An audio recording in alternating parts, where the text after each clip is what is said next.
ओम श्री गणेशाय नमः। हरे कृष्णा। कार्तिक मास महात्म्य कथा अध्याय 2। भगवान श्री कृष्ण आगे बोले, हे प्रिय, जब गुणवती को राक्षस द्वारा अपने पति एवं पिता के मारे जाने का समाचार मिला तो वह विलाप करने लगी। हा नाथ, हा पिता, मुझको त्याग कर तुम कहाँ चले गए? मैं अकेली स्त्री तुम्हारे बिना अब क्या करूं? अब मेरे भोजन वस्त्र आदि की व्यवस्था कौन करेगा? घर में प्रेम पूर्वक मेरा पालन पोषण कौन करेगा? मैं कुछ भी नहीं कर सकती। मुझ विधवा की कौन रक्षा करेगा? मैं कहाँ जाऊं? मेरे पास तो अब कोई ठिकाना भी नहीं रहा। इस प्रकार विलाप करती हुई गुणवती चक्कर खाकर धरती पर गिर पड़ी और बेहोश हो गई। बहुत देर बाद जब उसे होश आया तो वह पहले की ही भांति करुण विलाप करते हुए शोक सागर में डूब गई। कुछ समय के पश्चात जब वह संभली तो उसे ध्यान आया कि पिता और पति की मृत्यु के बाद मुझे उनकी क्रिया करनी चाहिए जिससे उनकी गति हो सके। इसलिए उसने अपने घर का सारा सामान बेच दिया और उससे प्राप्त धन से उसने अपने पिता एवं पति का श्राद्ध आदि कर्म किया। तत्पश्चात वह उसी नगर में रहते हुए आठों पहर भगवान विष्णु की भक्ति करने लगी। उसने मृत्यु पर्यंत तक नियम पूर्वक सभी एकादशियों का व्रत और कार्तिक महीने में उपवास एवं व्रत किए।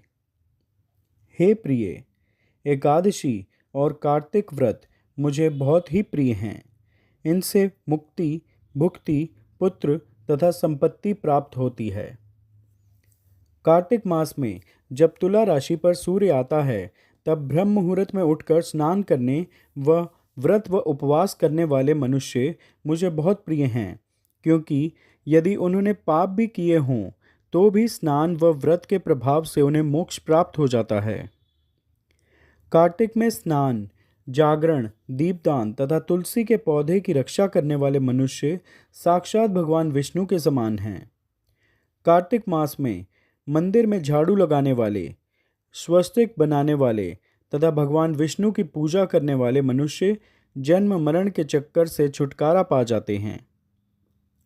यह सुनकर गुणवती भी प्रतिवर्ष श्रद्धापूर्वक कार्तिक का व्रत और भगवान विष्णु की पूजा करने लगी। हे प्रिय, एक बार उसे ज्वर हो गया और वह बहुत कमज़ोर भी हो गई। फिर भी वह किसी प्रकार गंगा स्नान के लिए चली गई। गंगा तक तो वह पहुंच गई, परंतु शीत के कारण वह बुरी तरह से कांप रही थी। इस कारण वह शिथिल हो गई। तब मेरे दूत उसे मेरे धाम में ले आए।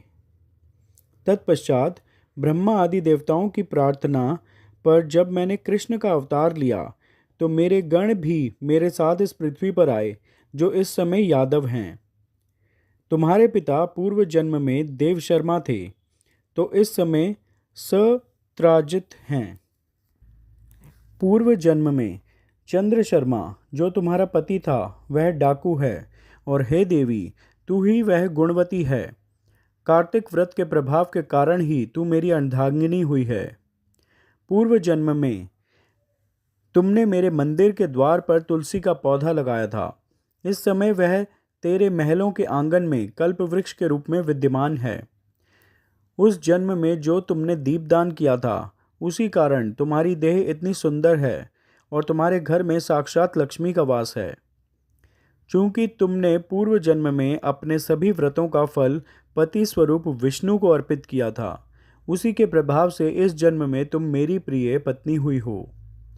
पूर्व जन्म में तुमने नियम पूर्वक जो कार्तिक मास का व्रत किया था, उसी के कारण मेरा और तुम्हारा कभी वियोग नहीं होगा। इस प्रकार कार्तिक मास में व्रत आदि करने वाले मनुष्य मुझे तुम्हारे समान प्रिय हैं।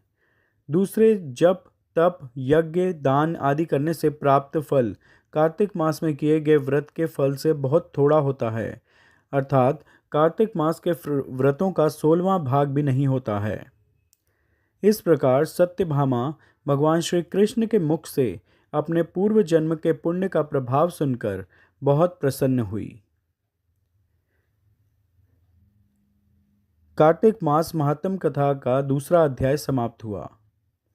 श्रीमन्नारायण नारायण नारायण, लक्ष्मी नारायण नारायण नारायण, सत्य नारायण नारायण नारायण, भजमन नारायण नारायण नारायण, लक्ष्मी नारायण नारायण नारायण, भजमन नारायण नारायण नारायण, सत्य नारायण नारायण नारायण।